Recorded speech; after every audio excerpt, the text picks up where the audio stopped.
Ghost ship found 95 years after disappearing is leaving researchers shaken.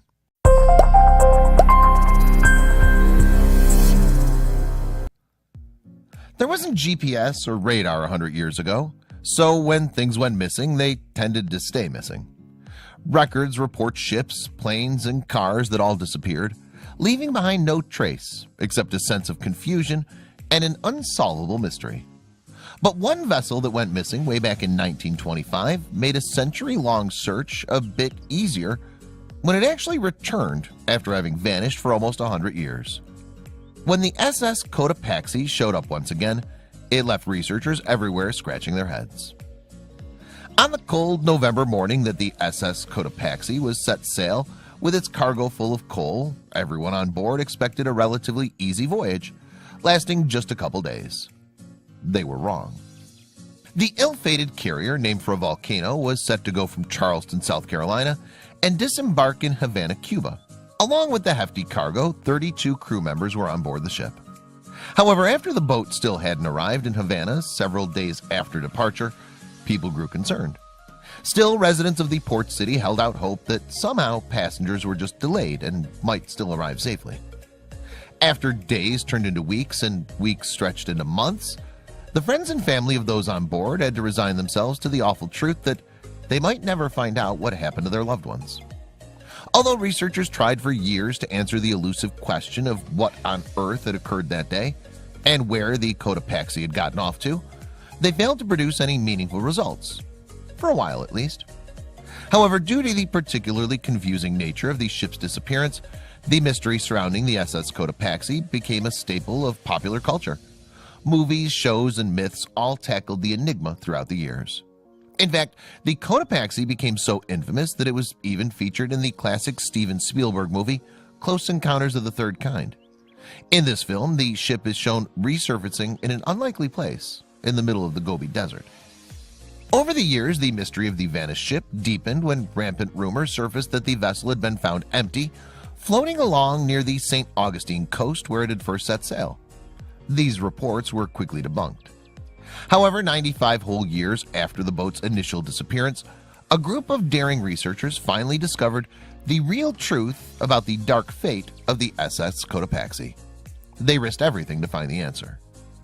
A team of divers and scientists, including Shipwreck Secrets host Michael Barnett, combed through all the evidence they could, searching documents to uncover the reality of what went down all those years ago. While scanning these piles of documents, the researchers came upon papers provided by the boat's insurer. This quickly led them down the path to a startling discovery. They found that a distress call had been sent from the Cotopaxi on December 1st, a couple days after it left shore. Apparently, passengers and sailors were caught up in a tropical storm, and the ship was taking on water. That wasn't all. Other info included in the logs, such as the ship's exact route and the location that the fruitless distress signal had come from, led them directly to the site where the ship last made contact with the outside world. What they learned next shook them to their core. The coordinates of the distress call led the researchers straight to a shipwreck that lay beneath the watery depths. However, this was no newly discovered wreck. It was found 30 years earlier and left unidentified, simply named the Bear Wreck. With the help of professional divers, scientists used corroborating information such as the ship's dimensions, orientation of its machinery, and even the size of its boiler to confirm that the wreck was in fact the SS Cotopaxi. The experts' minds jumped to one theory. While many conspiracy nuts associate this mystery with the supposedly supernatural legacy of the Bermuda Triangle, where many vehicles went missing without a trace, but the Bear Wreck was technically located outside of it. Regardless of how close the wreck was to the triangle, Barnett refused to indulge in what he saw as a big myth. Personally, I believe it's all folklore, he argued. For what it's worth, the Coast Guard doesn't believe in the otherworldliness of the Bermuda Triangle either. They officially stated, "There's no evidence that mysterious disappearances occur with any greater frequency in the Bermuda Triangle than in any other large, well-traveled area of the ocean." However, one academic does think that this region could be more dangerous than others. His studies, though, focused on a particular scientific explanation for the accidents rather than a supernatural one. Yes, oceanographer Simon Boxall believes that northern and southern storms meet in the Bermuda Triangle, leading to monster waves that can reach up to 100 feet in height, causing the proliferation of deadly accidents. Still, he couldn't explain the shipwreck, particularly a famous disaster that happened further north. Constructed in 1813, the Terror was a British naval ship that specialized in destruction. Armed with 2 heavy mortars and 10 cannons, the bombing vessel was jam-packed with kind of firepower that truly gave meaning to its name. It wasn't long for the world. The Terror played a key role in the War of 1812, taking part in the bombardment of Stonington, Connecticut in 1814. A year later, the ship provided support during the Battle of Fort Peter, as well as the attack on St. Mary's, Georgia. After the war, the Terror was decommissioned until 1828, when it was called to serve in the Mediterranean. The vessel suffered damage near Lisbon, Portugal, shortly after beginning its patrol and was removed from the service thereafter. But the Terror found new life in the mid-1830s when it was recommissioned as a polar exploration vessel. With its sturdy frame and powerful engine, the Terror seemed capable of traversing even the most treacherous of Arctic terrains. This confidence was put to the test in 1836 when Captain George Back helmed the Terror on an expedition to Hudson Bay. Despite being well equipped for the journey, the vessel wound up trapped in sea ice for 10 months before returning to port. The Terror's second expedition in 1840 under James Clark Ross proved more fruitful, as the ship and its companion vessel, the HMS Erebus, completed a 3-year journey to Antarctica. Mount Terror, a dormant volcano on Ross Island, was even named in the ship's honor. In May 1845, Sir John Franklin led the Terror and the Erebus on an expedition across the Northwest Passage, a feat that had never been accomplished before. The journey looked promising at the start, though after being spotted in Baffin Bay in August, the ships vanished without a trace. A series of search efforts were launched to locate the missing ships, though neither the vessels nor Franklin and his crew were ever found. Then, in 1859, a note was discovered in a stack of rocks on King William Island that revealed the startling fate of the expedition.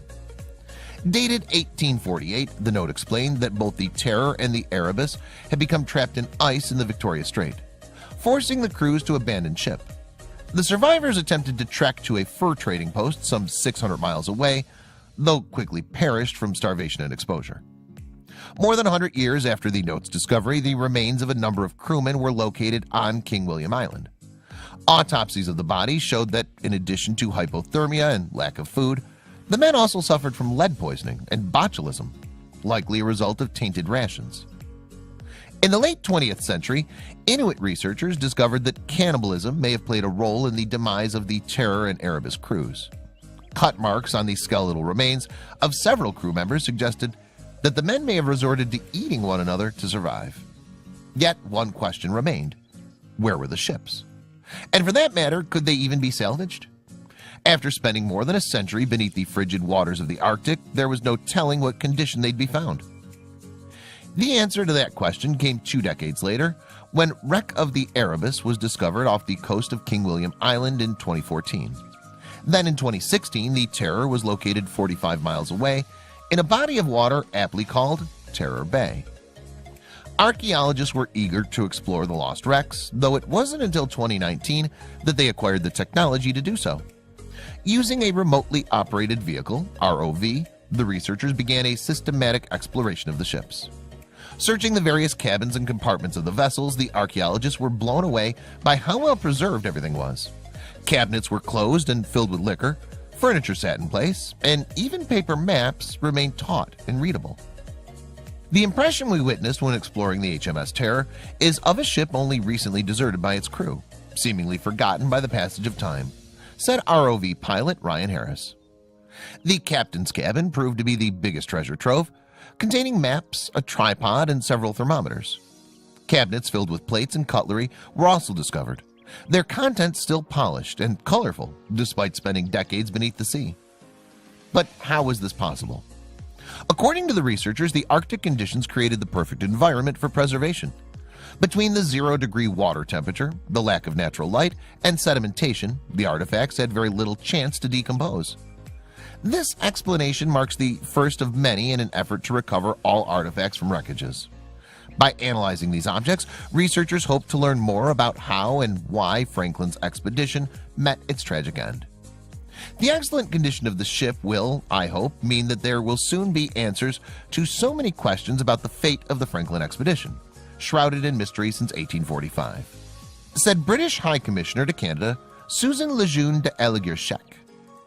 Since the fateful sinking of the Terror in the Erebus, more than a handful of other ships have also met a watery grave. The SS America, for instance, was originally sold to become a hotel off Phuket, Thailand, though it never made it there. While its base was still in excellent condition, the ship could no longer run properly and was set to be towed across the ocean for 100 days. But the tow lines broke, and despite the crew's best efforts, the ship was led adrift. On January 18, 1982, it ran aground off the coast of Fuerteventura in the Canary Islands, where it slowly disintegrated over time. Only a relatively small section of the bow, as well as the keel of the vessel, were still visible at low tide. Desert ships in Mohegan, Uzbekistan. The last place you'd expect to find a shipwreck is in the desert, but there are plenty to be found outside Mohegan, Uzbekistan. It was once a busy Soviet fishing port on the Aral Sea, once one of the 4 largest lakes in the world, but today nothing but desert remains. What once was a 26,000 square mile body of water dried up when the rivers feeding it were diverted for irrigation purposes. It's since shrunk to less than 10% of its original size and is considered one of the most catastrophic environmental disasters of all time. The ships are located 100 miles from the current shore, creating a surreal sight for anyone who finds them. While the ships themselves don't seem to be haunted, Mohegan has become a ghost town of abandoned fish industries. Pretty eerie. SS Antilla in Aruba, the Caribbean. This German cargo ship was launched in 1939 but didn't live a long life. It was built for trade between Germany and the Caribbean and thus named after the Dutch islands, which are referred to as the Antillen. On May 10, 1940, Germany invaded the Netherlands, so the Dutch government immediately ordered the seizure of all German ships. However, before the Dutch Marines could execute their attack, the Germans began to scuttle or purposely sink the Antilla. One crewman locked himself in the engine room, opened her seacocks, and climbed out through the funnel, while others set fire to several parts of the ship. 60 years later, she became a popular scuba diving spot. HMS E5 in the North Sea, the Netherlands. The Antilla was not the only ship that led a short life due to warfare. The English E-class submarine was on its way to rescue survivors of a wrecked trawler in the North Sea when it met its fate. It was 1916, in the middle of World War I, and Germany had planted underwater mines all around the coast, as well as those of the Dutch Wadden Islands. Even submarines had a tough time navigating around this threat. In 2016, divers found the wreck of E5 off the Dutch island of Schiermonnikoog. Her hatches were open, which suggests the crew tried to escape. The disappearance of its 29 sailors was finally solved. MP Emily in Baie-Saint-Paul, Canada. Captain Eloy Perron built what at first felt like the love of his life in 1956 and piloted it along the St. Lawrence River until 1975. It was eventually sold and resold several times until it was stranded 90 kilometers north of Quebec City. There she lay for decades, rotting away until finally in 2015, a fire accidentally set off by a thief trying to cut through the copper in the boat's hull destroyed what was left of it, leaving only the frame. It pained Perron to see it whenever he visited Baie-Saint-Paul. On February 15, 2018, Perron passed away from old age. A week later, his son was informed that the wreckage had completely disappeared. The ship left the world with its true owner. Ghost Fleet in Chuk Lagoon, Micronesia. Formerly Truk Lagoon, this area is littered with planes, ships, cars, tanks, and bodies, victims of World War II. For 2 days in 1944, Allied bombers rained destruction on the beaches of the Caroline Islands in the South Pacific. Often referred to as Japan's Pearl Harbor, Operation Hailstone was so successful that the lagoon became a kind of cemetery. Approximately 250 Japanese aircrafts and over 50 ships were destroyed and sunken. An estimated 400 Japanese soldiers were killed in one ship alone, trapped in the cargo hold. The fleet was largely forgotten until the late 1960s when wreck divers brought attention to the site.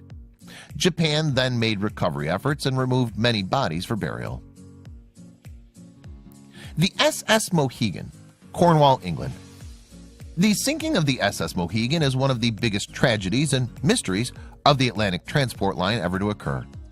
The ship hit another, the Manacles, on her second voyage on the 14th of October 1898. Some people on board noticed the ship sailed too close to the coast and the Eddystone Lighthouse was too far away. When the ship struck Vase Rocks, the engine room immediately flooded and the steam gauges broke. Everyone ran onto the deck. The crew managed to prepare 2 lifeboats, one of which capsized. It took only 12 minutes for the sea to swallow the Mohegan. Lifeboat Charlotte launched right away but only managed to save 44 passengers. No officers or crew. The bodies recovered were buried in a mass grave in St. Keverne. Empire Strength, Romania. An old decrepit ship rests just off the coast in the Black Sea. One kayaker with a GoPro strapped to his head bravely explored it. On the side of the hull there's a small crack. You can't fit a boat inside of it, but this experienced adventurer was no stranger to navigating tight confines. The ship wore a coat of thick rust, but this fearless explorer continued his journey into the opening. With sharp edges and hidden pieces lurking below, this was no task for the casual kayaker. Furthermore, in an unstable structure like an old ship, you never know what might be ready to crumble. Anything he touched could nudge something out of place and bring down some wreckage. Using his hands instead of his paddle, the kayaker guided himself fully into the ship. The interior was dark, but luckily light poured through cracks. The inside wasn't in any better condition than the outside. There was definitely an eerie vibe to the ship that time had worn down into looking like an evil villain's vaulted lair. Girders ribbed the walls and ceiling, while enormous gears and pistons blocked certain pathways. Commenters on the kayaker's original video relayed mixed feelings about his journey. One person posting, "I noticed that Harland and Wolff logo on the main engine. Possibly the whole ship was built by this British shipyard, the builders of the SS Titanic." Others compared the structure's interior to other familiar settings in shipwreck films and video game franchises. However, most comments seemed upset that the guy sometimes had his feet hanging outside the kayak. Perhaps more interesting than the interior of this dilapidated ship, however, was the history of the ship itself. It spent years navigating waters all around the world before it was finally abandoned. The vessel actually served within the UK Ministries of War Transport as an Empire ship. It was used for giving the country's wartime fleet a little extra oomph. These ships were usually either built or captured from enemies. Before and during World War II, the United Kingdom boasted the largest fleet of merchant ships, but the war claimed 4,000 of them. German U-boats and the Luftwaffe patrolled the water, looking to sink enemy vessels. Built in 1942 in a shipyard in Belfast, North Ireland, the ship weighed 7,355 tons. And though you probably couldn't tell from its current state, the ship actually survived the fighting of World War II. Despite the glory of Empire Strength's appearance and apparent might, its role wasn't the most glamorous. It transported frozen meat from Argentina in 1944 and 1945, making stops at ports in North Africa, Algiers, Cuba, and Australia. Just 26 years after it was built, Empire Strength, whose name at one point had been changed to MVE Evangelia, ran aground just 16 miles south of the largest port in the Black Sea. Unable to move, it was abandoned and left floating in its current spot. At first, locals raided the ship for anything of value. But now the MVE Evangelia has been reduced to nothing more than a few good photos and exploratory opportunities. Still, the ship in its current state serves as a one-of-a-kind tourist attraction. Some people even brave the waters and swim out to the wreck, though that seems like a good way to cut yourself on a ship fragment. Apparently, there's even a way to get on the deck, but it involves navigating rusty pipes and climbing up a ladder to a dark windowless shaft. That seems, safe? Yikes. Thanks to one courageous kayaker who documented his exploration, we were all able to experience a journey through a piece of history.